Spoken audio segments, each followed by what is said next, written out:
Washington DC में भी खास करके कि हर चौराहे पर जगह जगहों पर मिलिट्री के लोग अगर तैनात कर दिए जाएं तो एक शहर शहर नहीं लगता है, वो कहीं ना कहीं एक मिलिट्री इंडस्ट्रियल कॉम्प्लेक्स के रूप में नजर आता है। वेनेजुएला के राष्ट्रपति को अमेरिका जबरन लेकर के आया गया।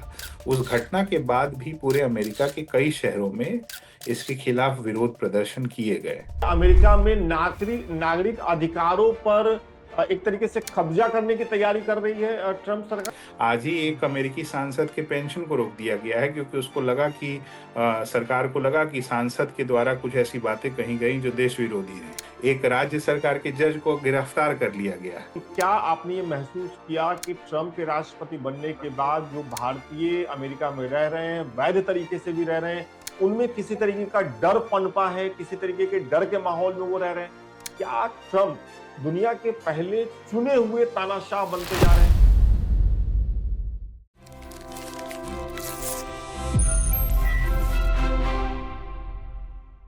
ट्रंप जब से अमेरिका के दूसरी बार राष्ट्रपति बने हैं, उसके बाद दुनिया भर में चीजें बदल रही हैं और अमेरिका के अंदर भी बड़े बदलाव नोटिस किए जा रहे हैं। दुनिया के ग्लोब पे अगर आप देखें जो महाशक्तियां हैं वो एक दूसरे से टकराने के मूड में हैं। यही समझने के लिए आज विस्तार से में हमने आमंत्रित किया है शाश्वत गौतम।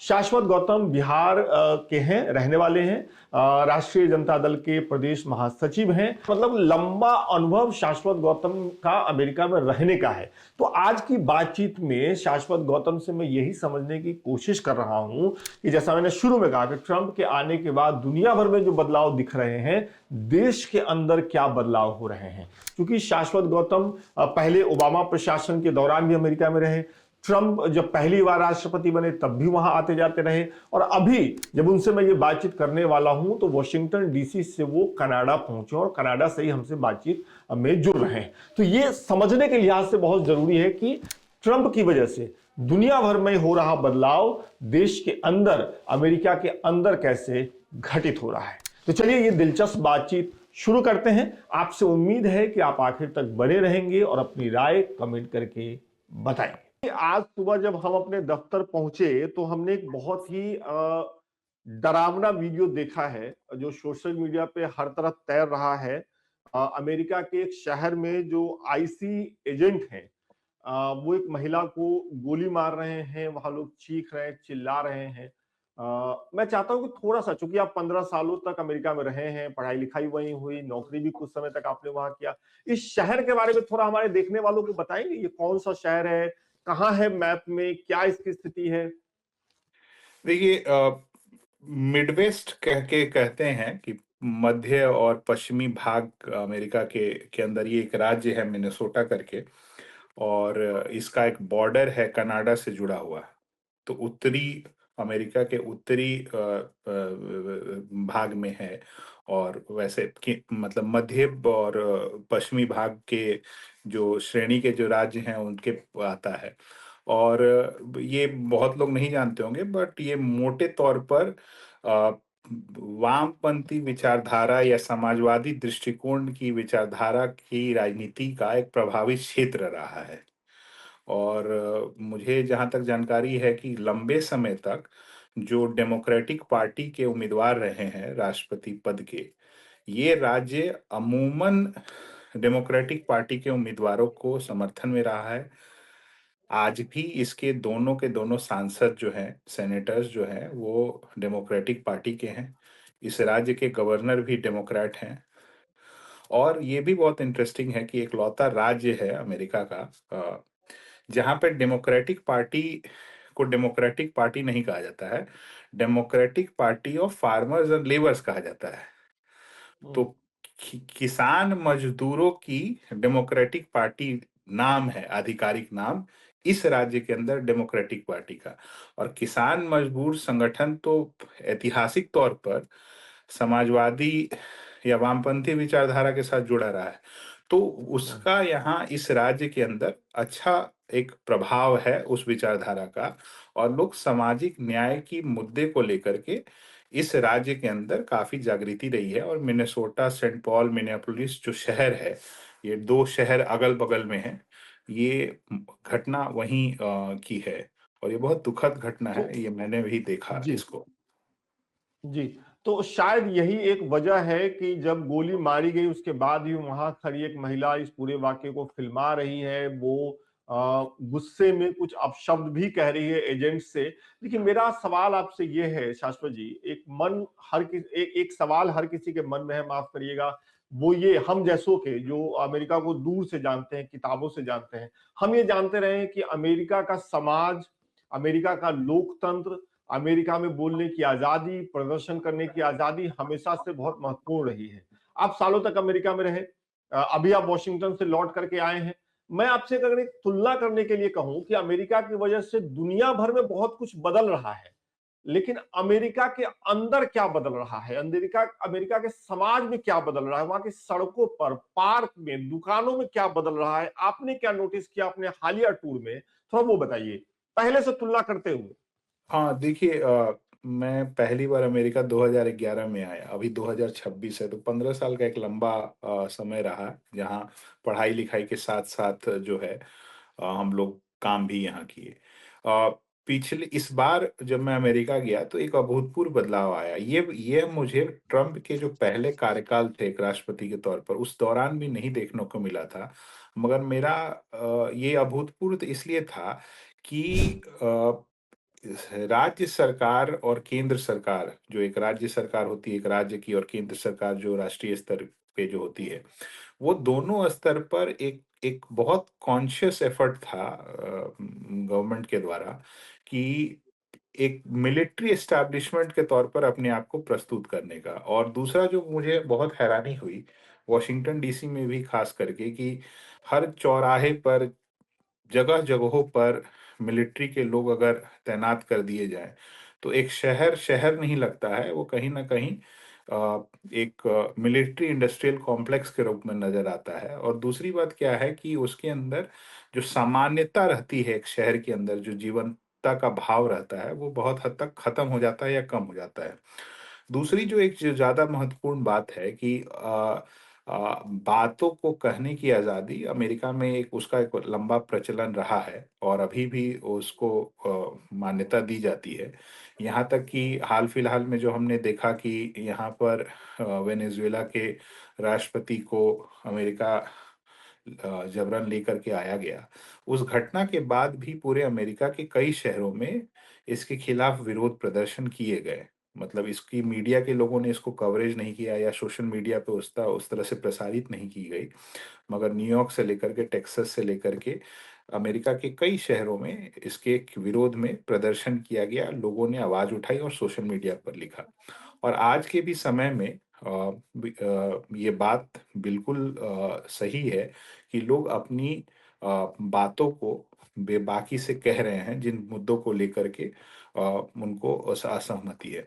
मगर एक बड़ा बदलाव ये है कि सरकार इतना कॉन्शियस एफर्ट करती हुई कभी नहीं दिखाई दी है पिछले 15 सालों में मेरे अनुभव में, जो इस बार है, कि वह बिल्कुल ही नहीं चाहती है कि आम नागरिक अपनी नागरिकता का बोध को लेकर के बहुत ज़्यादा इस बात को लेकर के ज़ाहिर करें और अपनी जो मन की जो भावना है, उसको लेकर के वह सामाजिक प्रदर्शन करे या सोशल मीडिया पर लिखे।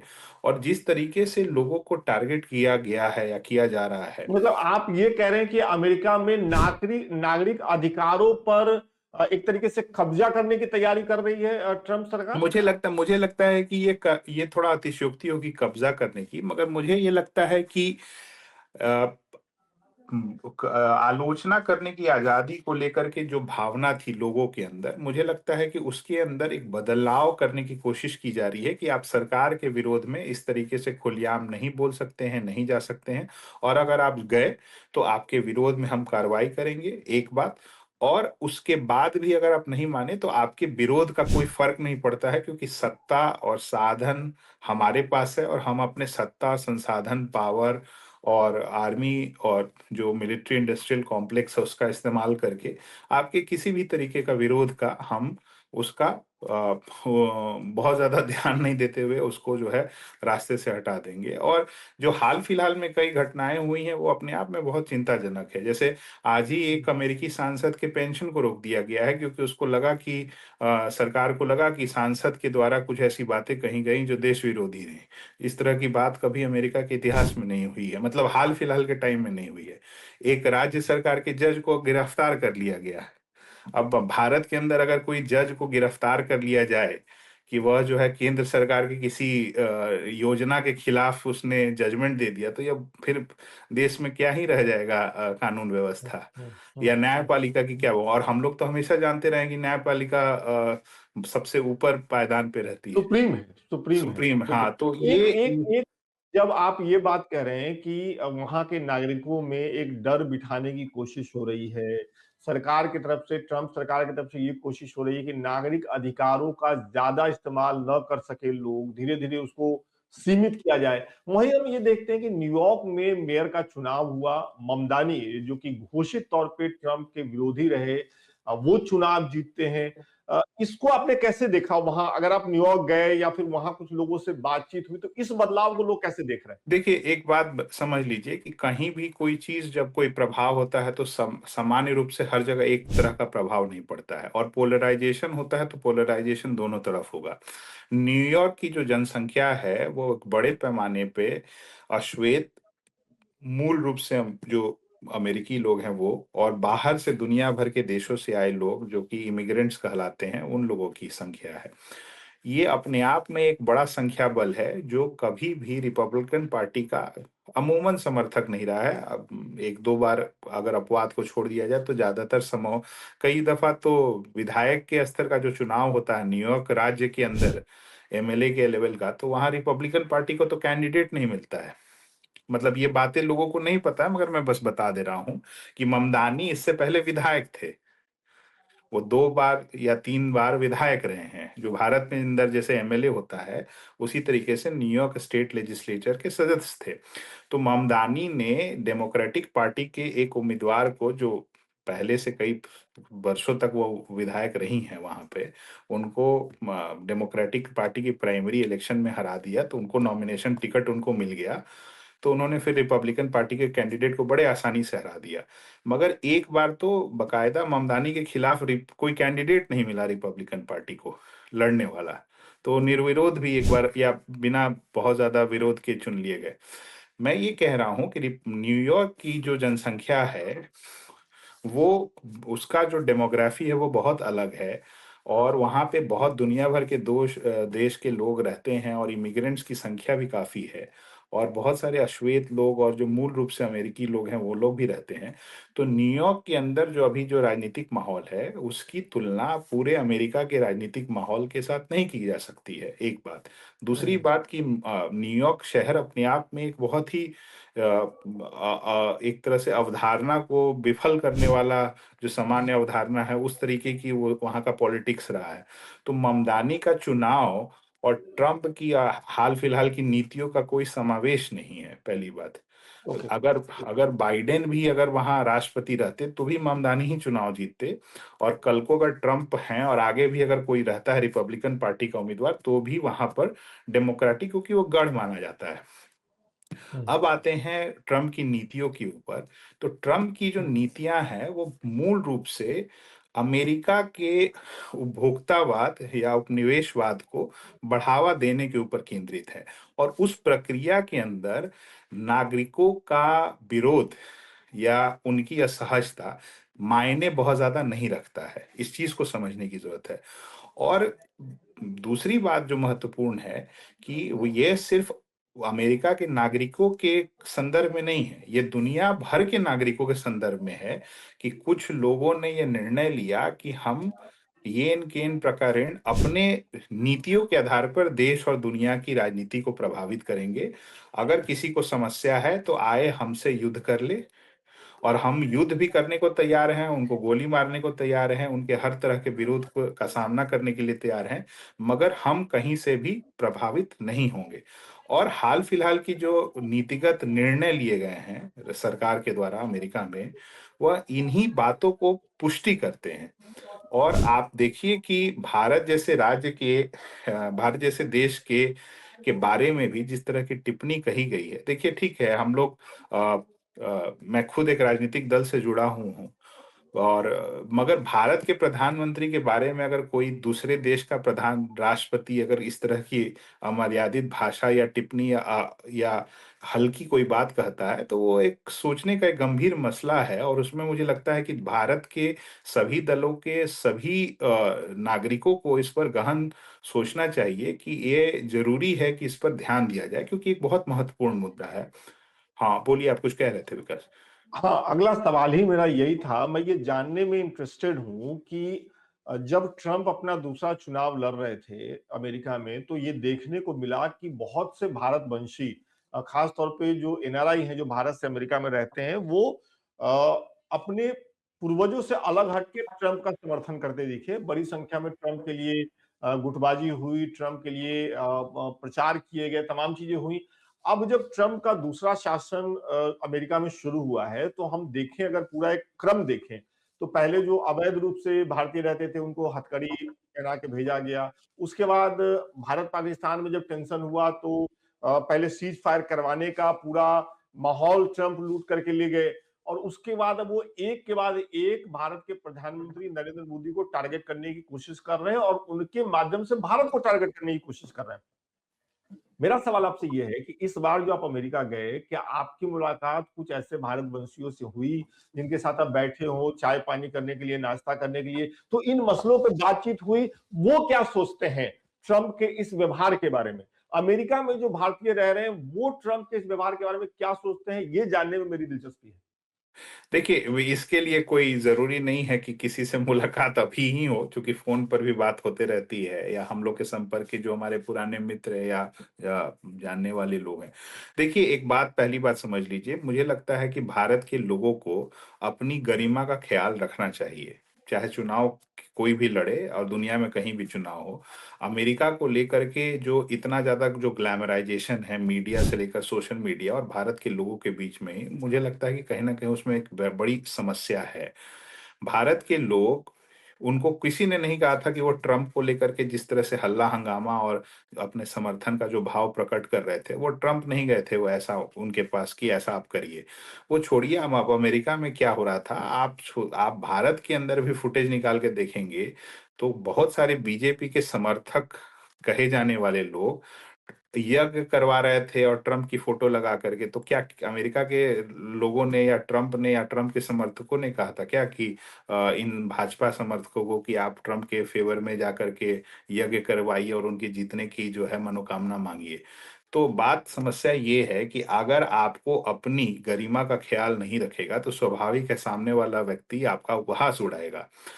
भारत के लोगों ने अपनी सीमाओं को लांघते हुए ट्रंप को लेकर के जिस तरीके से टिप्पणियां की, जिस तरीके से बातें कहीं, वो कहीं न कहीं मुझे लगता था कि हल्की बातें थी और इसका कहीं से भी कोई सकारात्मक प्रभाव अमेरिका की राजनीति पर नहीं पड़ा, पहली बात। और भारत को लेकर के भी अमेरिका के अंदर कोई ऐसा कभी आज तक मुझे पिछले 10 सालों में तो नहीं दिखा है कि कोई बहुत ऐसा अवधारणा हो कि भारत अपने आप में बहुत पावरफुल देश है। क्योंकि भारत के संदर्भ में जो बातें कही जाती हैं, वो बहुत अच्छी तो नहीं कही गई हैं, जो मेरे सामने है। जो भारत मूल के लोग हैं, वो भले ट्रंप को समर्थन करे या विरोध करे, अगर वो अमेरिकी नागरिक हैं तो वो फिर उनका अपना अधिकार हो जाता है। मगर इससे अमेरिकी राजनीति कहीं से भी प्रभावित नहीं होती है। बड़ा सवाल ये है कि ट्रंप के द्वारा अगर कोई बातें भारत के संदर्भ में कही गई, तो वह चिंताजनक है और जो लोग उनका समर्थन कर रहे थे, मुझे लगता है कि उनको अब इस बात का एहसास हो रहा है कि जो उन्होंने सोचा था या जो उनकी अवधारणा थी ट्रंप को लेकर के, वो अवधारणा अब बहुत हद तक उम, ख अल दिख रही है अलग और ट्रंप के बहुत सारे निर्णय ने भारतीय मूल के लोगों के खिलाफ गए हैं। H1 वीज़ा के संदर्भ में खिलाफ में गए हैं, भारत से आने वाले स्टूडेंट्स को लेकर के खिलाफ गए हैं, भारत के लोगों को जो वीज़ा दिया जाता है, उनकी जो सहजता थी अमेरिका आने-जाने की, व्यापार को लेकर के अमेरिका का जो रुख रहा है, वो भारत विरोधी रहा है। पाकिस्तान के भी मसले पर भारत को लेकर के अमेरिका ने इतनी खुलेआम समर्थन नहीं किया जिस तरीके से उसे करना चाहिए था। और हाल-फिलहाल के टाइम में रशिया से जो भारत तेल खरीदता रहा है, उसको लेकर के भी जो बातें कही गई हैं, मुझे लगता है कि वो काफ़ी निंदनीय बातें हैं। तो अब मोटे तौर पे मेरा ये मानना है कि भारतीय मूल के लोग इस चीज़ को एहसास ज़रूर कर रहे हैं कि उन्होंने जैसा सोचा था और जो उम्मीद किया था, उस तरह की उम्मीद और उस तरीके का रिस्पॉन्स ट्रंप या अमेरिकी सरकार से भारत के प्रति नहीं मिला है। चूंकि आप जहां से हमसे जुड़े हुए हैं वहां आधी रात का वक्त है, मैं ज्यादा समय नहीं लूंगा, ऑलरेडी 15-20 मिनट में आपका ले चुका हूं। दो छोटे सवाल है मेरे। एक पॉइंटेड सवाल है शाश्वत जी कि क्या आपने ये महसूस किया कि ट्रंप के राष्ट्रपति बनने के बाद जो भारतीय अमेरिका में रह रहे हैं, वैध तरीके से भी रह रहे हैं, उनमें किसी तरीके का डर पनपा है, किसी तरीके के डर के माहौल में वो रह रहे हैं? देखिए, ये कहना बहुत जल्दीबाज़ी होगी क्योंकि देखिए ऐसा कोई कारण नहीं है प्रत्यक्ष तौर पर ये मैं कि जिस इसलिए कह रहा हूं, ये मैं इसलिए कह रहा हूं, इसके पीछे जो मेरा तर्क है वो सुन लीजिए कि जैसा आपने कहा कि ट्रंप ने एक के बाद एक बयान जो दिए वो भारत के पक्ष में नहीं थे, चाहे वो भारत के प्रधानमंत्री को लेकर के हो या सीज फायर को लेकर के हो। ट्रंप की कई नीतियां भारतीयों के खिलाफ गई, छात्रों के खिलाफ गई। उसके बाद भी हमने नहीं देखा कि कहीं भी अमेरिका में रह रहे भारतीयों ने कोई शांतिपूर्ण विरोध प्रदर्शन ही किया हो या सोशल मीडिया के मंच पे ही संगठित रूप से कोई ऐतराज जताया हो। तो ये एक मन में सवाल उठता है कि क्या वहां रह रहे भारतीय ट्रंप प्रशासन में डरे हुए हैं? देखिए, पहली बात तो ये है कि जो अमेरिकी नागरिक हैं, जो अमेरिका की नागरिकता ले चुके हैं, मुझे लगता है कि उनको तो डरने का कोई मतलब न बनता नहीं है क्योंकि वो ऐसा कुछ कर नहीं रहे हैं। अब उनकी अपनी एक स्वायत्ता तो है। आप ही कह रहे थे अभी अपनी बातचीत में कि एक जज को उनके घर से उठा लिया। आप ही कह रहे थे कि एक सांसद का पेंशन रोक दिया। तो जब अगर सांसद और जजों के साथ ये हो रहा है तो वहां के नागरिकों को और खासतौर पे जो भारतीय नागरिक हैं जो अमेरिका में रह रहे हैं, अब वो अमेरिकी नागरिक हैं, उनमें डर नहीं होगा क्या? नहीं, ये डर होगा तो क्या आप आपकी नागरिकता का बोध कहाँ है? क्या आपका नागरिकता का बोध सिर्फ़ उसी समय रहेगा जब आपको जो है किसी के लिए चुनाव के लिए ढोल नगारा पीटना हो या मेक अमेरिका ग्रेट अगेन कहना हो या यज्ञ करवाना हो और हवन करना हो। नागरिकता का बोध जब कभी देश और दुनिया में कहीं गलत हो रहा होगा, तब आप अपनी बातों को रखेंगे तब भी तो होना चाहिए ना इस बात का प्रदर्शन। तो मैं ये कह रहा हूँ कि सामान्यतः ये ऐसा कहना कि अमेरिका के अंदर रहने वाले जो भारतीय मूल के लोग हैं, जो अमेरिकी नागरिक हैं, वो सारे लोग डरे-सहमे हैं, मैं ऐसा नहीं मानता हूँ। दूसरी बात कि हो सकता है कि अभी ये शुरुआती समय हो लोग अभी खुल कर के बोलने से हिचकिचा रहे हों, मगर आने वाले समय में उम्मीद करता हूँ कि जहाँ बातें उनको लगेंगी कि इसको इसके बारे में खुल कर के बोलना चाहिए, मुझे लगता है एक बोलेंगे।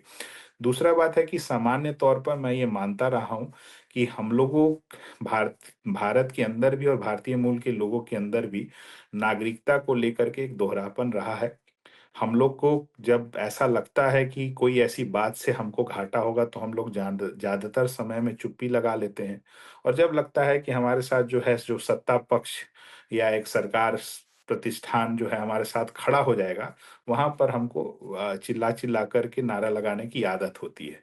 तो ये एक पुरानी समस्या रही है जिसको हम कॉलोनियल हैंगओवर कहते हैं और हमको लगता है कि उपनिवेशवाद काल के अंदर भी हम लोगों ने कुछ बहुत ज़्यादा अपने अंदर बदलाव तो लाया नहीं है और गुलामी का बोध जिस समाज के अंदर रहेगा, उसकी आदत बहुत हद तक हो जाती है कि हमेशा सत्ता पक्ष और शासन व्यवस्था के साथ खड़े रहने की, चाहे वो अमेरिका हो, चाहे वो भारत हो। मगर मैं उम्मीद करता हूँ कि शायद इसमें थोड़ा बदलाव आए। चलिए, ये उम्मीद हम सब जताते हैं। आखिरी सवाल मेरा आपसे ये है कि दुनिया भर में कई ऐसे देश हैं जिनके बारे में हम जानते हैं कि वहां तानाशाह राज करते हैं, वहां न लोकतंत्र है न चुनाव है। कुछ लोग हैं जो सालों से गद्दी पे बैठे राज करते हैं। अब अमेरिका में लोकतंत्र भी है। ट्रंप चुनाव से चुन करके भी आए हैं, दूसरी बार चुन करके आए हैं, संविधान के अंतर्गत चुन करके आए हैं। लेकिन जिस तरीके का उनका व्यवहार है, चाहे वो देश के अंदर जो आप ही बता रहे हैं, इतनी देर से हम लोग बातचीत कर रहे हैं, और देश के बाहर हम देख रहे हैं, रूस से टकराव की शुरुआत होने जा रही है, वेनेजुएला के राष्ट्रपति को उठा करके अपने देश में मंगवा लेना, रूस के जहाज को कब्जा कर लेना, यूएन से अपना नाता खत्म कर लेना, चीन के साथ टकराव। तो एक स्थिति ये बनती जा रही है कि क्या ट्रंप दुनिया के पहले चुने हुए तानाशाह बनते जा रहे हैं, जो लोकतंत्र के माध्यम से चुन के आए लेकिन तानाशाही कर रहे हैं। देखिए, अगर सबसे पहली बात है कि इस जो ये जो आप टाइटल दे रहे हैं, ये देने का क्या हमको और आपको क्या अधिकार है, पहली बात। दूसरी बात क्या है कि हमारे अंदर, जो हमारे राज्य के अंदर या हमारे सरकार के अंदर, केंद्रीय स्तर पर जो घटनाएँ होती रही हैं, इस तरह की घटनाएँ तो हमारी शासन व्यवस्था में बहुत सामान्य रूप से रही है, उसको हम लोग सहजता के साथ स्वीकार करते रहे। तो जब हमारे अंदर, देश के अंदर इस तरह की घटनाओं को लेकर के आप हम भारत की विवादित, बात कर रहे हैं अभी। जी हाँ, भारत को लेकर के, तो क्या आपके ठीक। पास अधिकार बनता है आप दूसरे देश की आलोचना करें? मैं सिर्फ भारत के अंदर, ये कोई किसी राजनीतिक दल से जुड़ा हुआ मुद्दा नहीं है, भारत के नागरिकों का बात है, चाहे वो दुनिया में कहीं भी रहें। जब आपके देश के अंदर ऐसी घटनाएँ हो रही होती हैं जिसको लेकर के वह उस उसी श्रेणी में आता है जो तानाशाही की श्रेणी में आए, उसको लेकर के आप जब आवाज़ नहीं उठाते हैं, तो आपके पास क्या राइट रह जाता है कि आप दुनिया के किसी और देश के किसी और नेता के खिलाफ जो है ये आवाज़ उठाएँ, पहली बात। दूसरी बात क्या है कि यह इस तरह की बातें, हो सकता है कि जो सोशल मीडिया का दौर है या मीडिया का दौर है, तो उसमें लगे कि ये इस तरह की बात पहली बार हो रही है। मगर आप एक लंबा इतिहास देखेंगे 100 साल का, तो भई इससे पहले तो पनामा देश का गठन करवा दिया था अमेरिका ने कोलंबिया के साथ लड़ाई लड़वा करके। कम से कम 50 देश ऐसे होंगे जहां पर सत्ता पक्ष जो है का गठन करवा दिया गया था पूरे सैन्य बल की सहायता से। तो ये पूरा जो एक 100 साल का अगर इतिहास देखेंगे तो ये अमेरिका के अंदर, जो अमेरिका के शासन व्यवस्था के अंदर ये सामान्य बात है। हमको लगे, हो सकता है कि असामान्य लगे, मगर मोटे तौर पर इस तरह की घटनाएं होती रही हैं। मगर ये अच्छी बात है कि कुछ लोगों को और हमारे देश के अंदर भी और दुनिया भर भी अगर लोगों को लगता है कि इस तरह की बातें नहीं होनी चाहिए, एक नए दौर में इस तरह की लोकतांत्रिक व्यवस्था में ये बातें ठीक नहीं लगती हैं और इसकी आलोचना या इसके ऊपर विवेचना हो रही है, तो ये एक अच्छा स्वागत योग्य बात है। मगर इस तरह की घटनाएँ एक लंबे समय तक, उसका एक लंबा इतिहास रहा है, होता रहा है। जो घटनाएँ पिछले 100 साल में हुई हैं, उसी का एक्सटेंशन है जो वर्तमान में अमेरिकी सरकार कर रही है, और वह इसलिए ठीक। कर रही है क्योंकि अंतर्राष्ट्रीय स्तर पर उसके विरोध करने वाले कुछ ऐसे देश नहीं हैं, कुछ ऐसी सरकारें नहीं हैं और एक इस तरीके का अलायंस नहीं है जो इसके खिलाफ खुल कर के बोल सके। और जहाँ तक भारत का सवाल है, मुझे लगता है कि हम लोग जब अपने राज्य के अंदर, अपने देश के अंदर इस तरह की घटनाओं पर जब चुप्पी साध लेते हैं, तो हमारा क्या राइट बन जाता है, रह जाता है, हम दुनिया के किसी और देश को जो है इसके ऊपर ज्ञान दें या इसकी आलोचना करें। बहुत बहुत शुक्रिया शाश्वत जी, लोकमत हिंदी से इतने विस्तार से आधी रात को बातचीत करने के लिए। हम तो दिन के समय आपसे बातचीत कर रहे हैं, लेकिन आपके सोने का वक्त है। आराम करिए। आप इंडिया आइए, फिर मुलाकात होती है। बहुत बहुत शुक्रिया। शुक्रिया, नमस्कार।